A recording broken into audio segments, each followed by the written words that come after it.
we are back for another episode of She Gov Savvy. And tonight, you are joined by myself. I'm Sabrina. I'm Regina. I'm Billy. Yeah. And there's the delay. But we are going to get right on into it because tonight, Regina, the latecomer to the introduction, is going to be talking to us about, business development, all that good stuff.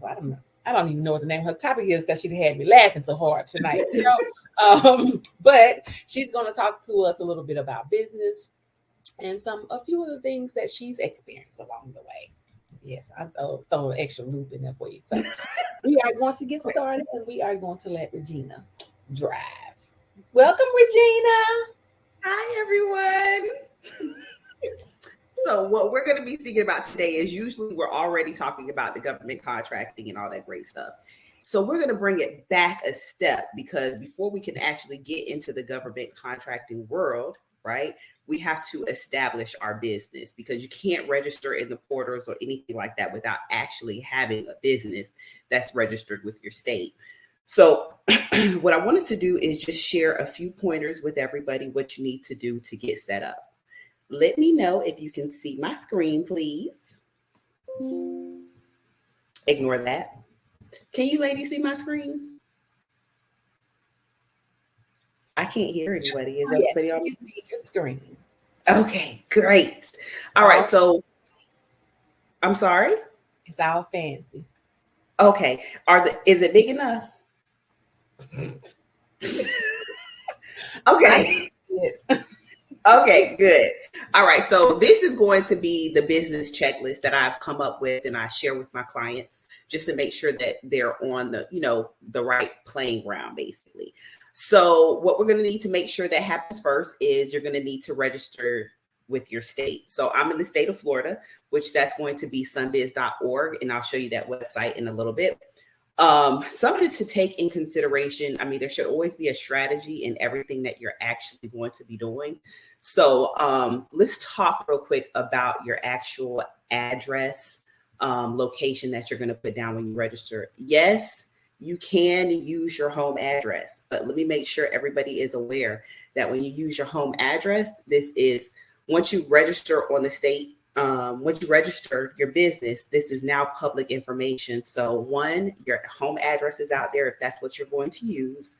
And then another thing to take in consideration, a few months down the line, you're going to basically have yourself set up to where you can start doing business credit. And when they look at your address, it looks better and makes your business look a lot more legit if you have something like a brick and mortar. So everybody doesn't have a brick and mortar. What they have nowadays is something called a virtual address that you can use. There's a couple of websites out there where you can obtain a virtual address. What you want to make sure you stay away from is the PO boxes. And then when you look for your virtual address, you're going to want to make sure that you verify that it's coming over like it's an actual physical address. There's a program that they have in the background where they put your address in and it can look to see if this is a quote unquote virtual address. So that's something that you want to be cautious of as well. You're going to need to have a business phone line. People tend to still use cell phone numbers nowadays. I have heard, now I won't say that I personally have a landline for my business because I do not. I actually use a cell phone for my business. And this is just to make sure that when I'm out and about and somebody calls, I'm able to actually answer that call. But you need to make sure that you have a business line that's totally separate from your actual phone number that you use on a daily basis. Depending on what kind of business you have, you may be required to have a business license. So you want to make sure that you take a look into that. I know in the state of Florida that the county that I'm in, you don't technically have to have a business license for what I do as far as consulting, but you may have to do it in another county. So that is something that you're actually going to need to check in on your county level. You need to obtain an EIN number, an employee identification number. Your business you're going to be treating it like your baby, right? And just like when a individual is birthed, you have to have a social security number. So does your business. And that's what your EIN number is. So That number basically identifies your company.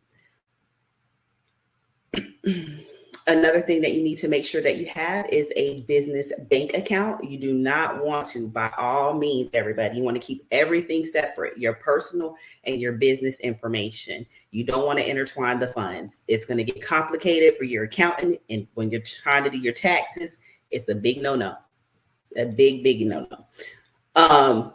So before you can actually register with the government, those are the type of things that you need to make sure that you have under control. Register your business with the state.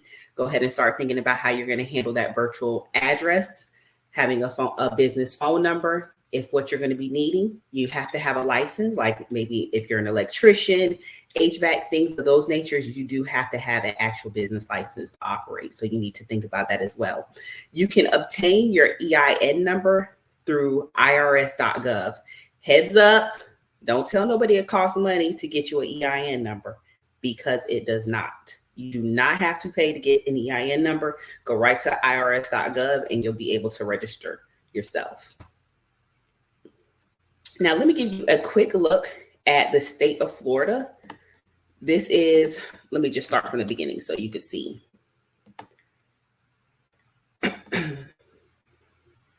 This is where you're going to register at the state of Florida. It's sunbiz.org. Make sure you pay close attention when you put it into your search bar. If you're not going to type it all the way out and you put it somewhere in Google, because other things are going to come up and it's going to seem like you're registering a business when you are not. You're just paying somebody else and they are scamming you. So make sure you're on the actual right website. And for everybody who is in a different state, if you don't know the website that you need to go on to register your business, you can always go to what are one of those I don't know why my brain is drawing a blank right now. Secretary of State? No, not Secretary. I'm not thinking Secretary of State. You know, when you're starting out with your business and you start attending these little different seminars and stuff like that, they tell you the name of your actual website to register, like your small business organizations and things of that nature. We have talked about it in the past. Go back and look at our old videos. We have touched on those companies that you can reach out to for assistance on starting up your business as well. But back to the sunbiz.org. If you're in Florida, this is where you're going to go. Start a business and you're going to file. Now, I'm not going to touch on if you should be an LLC, if you're going to be an S Corp or a corporation or anything like that. I cannot give you any guidance. You'll have to figure that out and have a discussion with a lawyer or somebody who's willing to have that conversation with you to kind of tell you which direction you should actually go. But just for kick and giggles, we'll go to the limited liability company. And this is where you're going to actually start filing. It's going to be where you can get your articles of organization to start getting your business started. I would like to suggest that when you're thinking about the name of your business, if you don't have one, over here in Florida, we have a search record section. So you can actually look for the name first to make sure that it's not already taken. And that's all I got for you as far as actually registering with your state.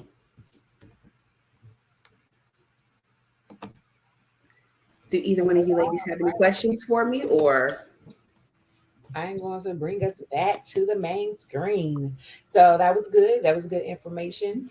So one of the things I wanted to ask you about, and I know that as we're getting, for people, if you're just doing business, regular business, having a virtual address per se, it's cool. But you have to understand that when you're dealing with the government space, tell them about that virtual type of address. Give them a little bit more on how they need to maneuver there, because sometimes with virtual addresses, it requires a lease when you're dealing with the government. Absolutely.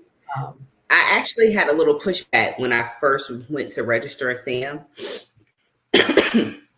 I did not technically have a lease with the virtual address that I was utilizing. When I first started into the company, my goal was just thinking straight up business credit. I didn't realize that I was going to be going into the government arena, right? So I was like, I'm going to go in here, see if I can slide through with this address. They said, no, ma'am, you're not registering with this address because they sent this long list of other companies that had that same exact address that I had.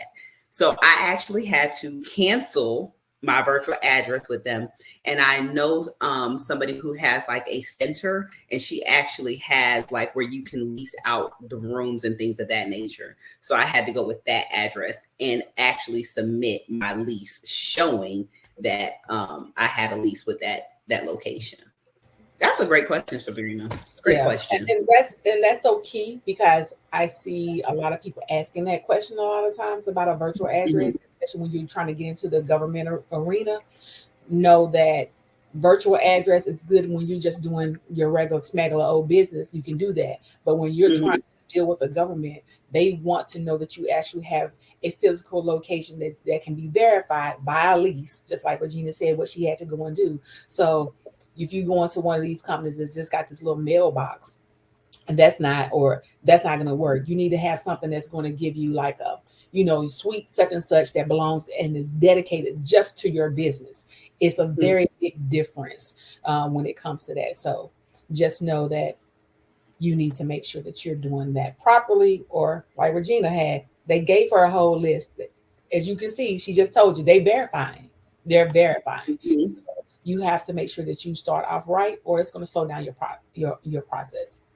And the other thing that she talked about that was very important when she talked about your bank account, having a business bank account.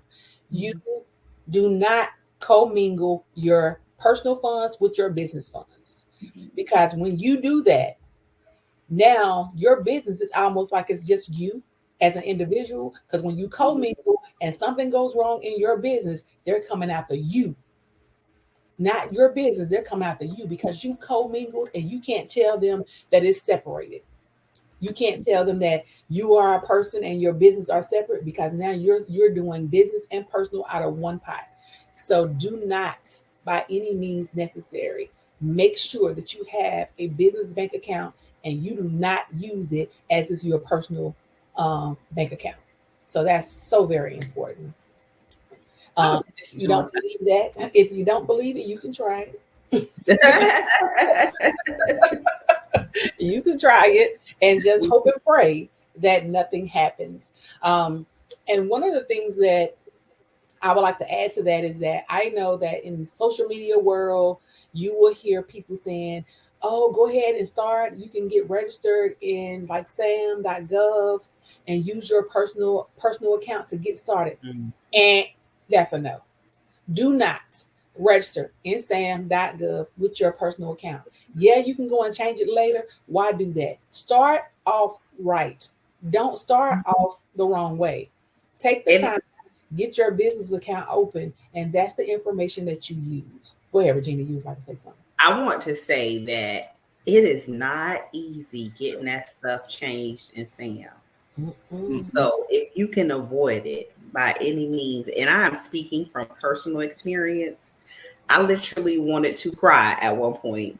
And Billy is my witness of how many times I had to go and get something uploaded in this system. I mean, and this is legit, y'all. I'm not lying when I say I think I had to do something about 15 times before it got right. So it's not easy to say, I'm just going to throw this out here just so I can see, and I'm going to come back and fix it. It is not easy. Yeah. It is not easy. So as Sabrina said, start off right from the beginning. Because it's not easy to get that information updated at all. Yeah. You're not just dealing with anybody. You talking about the government. They are going to check everything. So if you don't have it right, they're going to give you pushback. And the thing that you don't want to do, you don't want to start stressing out because now you're like, why is this not happening? Why is this not working? I'm doing this, I'm doing that. Make sure that you have information like we're sharing right now so that you know what to do going in. And just don't listen to the social media university people that's telling you to do it wrong. Do it right the first time. Because the government is not playing with you. Okay. Yeah. And something too to think about too when you're trying to find banks and whatnot, because some of these business bank accounts, they try and charge you for those. Keep doing research on banks, because some of them, yeah, they're going to charge you for a business account.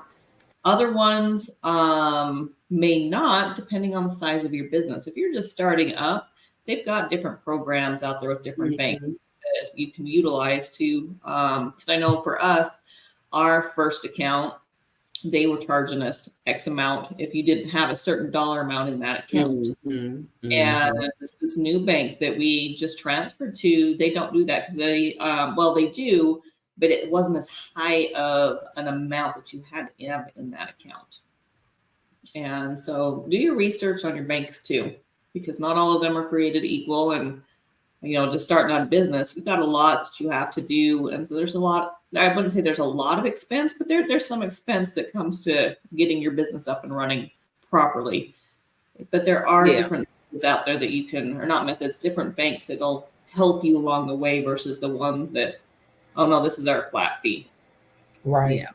And to Billy, what Billy is saying, you also want to don't listen to, again, back to the social media university.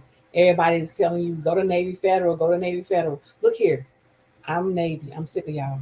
Okay. Stop coming over here in the Navy Federal when you ain't even served the country. Nah, ma'am, I was gonna say, ma'am, bring it back. But no, seriously though, make sure you look into your banks, because Navy Federal is not the only bank that's out here that you can bank with. You also want to look for community banks. Yeah, your local community banks and local banks in your community will also, when you build those relationships, they're willing to give you a little bit more sometimes than Bank of America, Navy Federal, Chase. You may not be able to get those things. So, like Billy said, do your research, but also don't overlook your small community banks, because they want to help the community. So, and one other thing that was important that Regina said about when you're registering your business, especially in your state, that name search. You want to do the name search in your state, but you also want to do a name search overall across other states.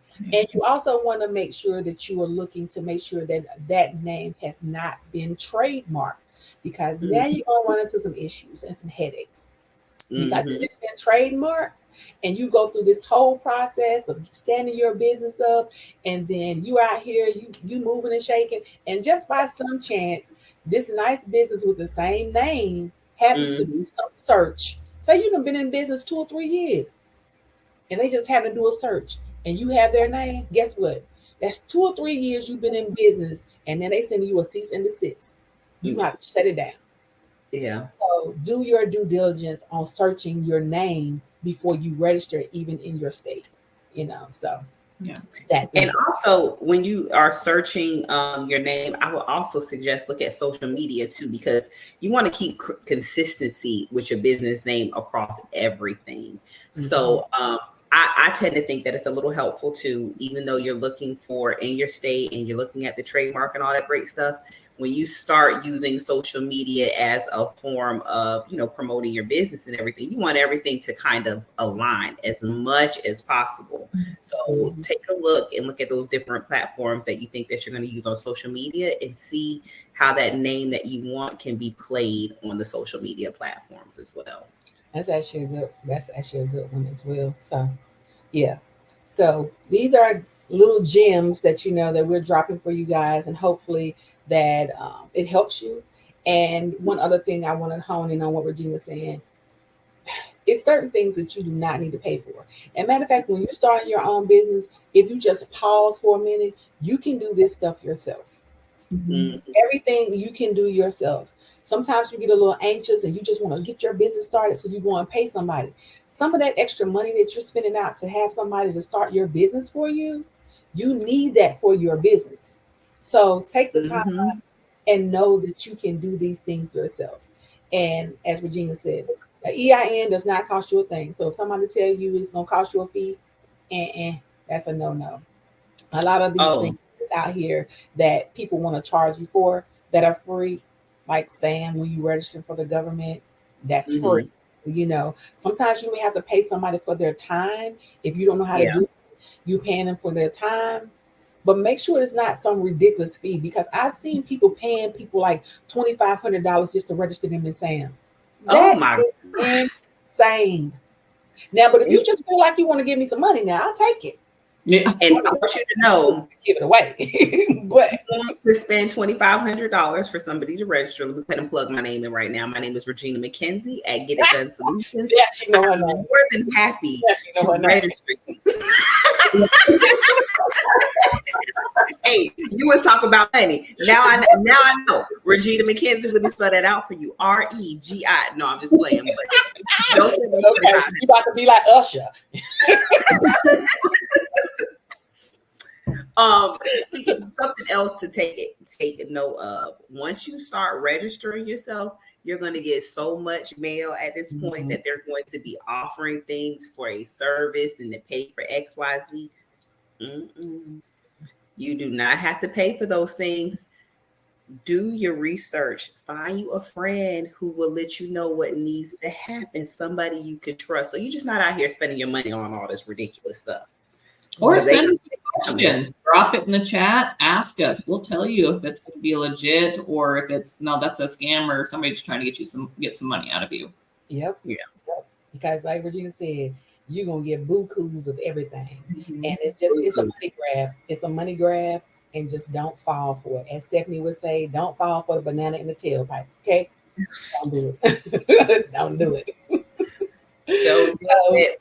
Yes. But this is good, and I hope that this helps somebody out there. If you're watching this, drop us a comment. If you have questions, leave the questions, and we will do our best to respond back to you and answer your questions. Ladies, I think that's a wrap, unless you have something else that you want to add. No, I think this was awesome. So. Well, thank you guys again for joining us for SheGov Savvy. And until next time, we will see you later. Bye. Thank you for tuning in to Savvy Talk with SheGov Savvy. Make sure you check out our monthly newsletter at shegovsavvy.com.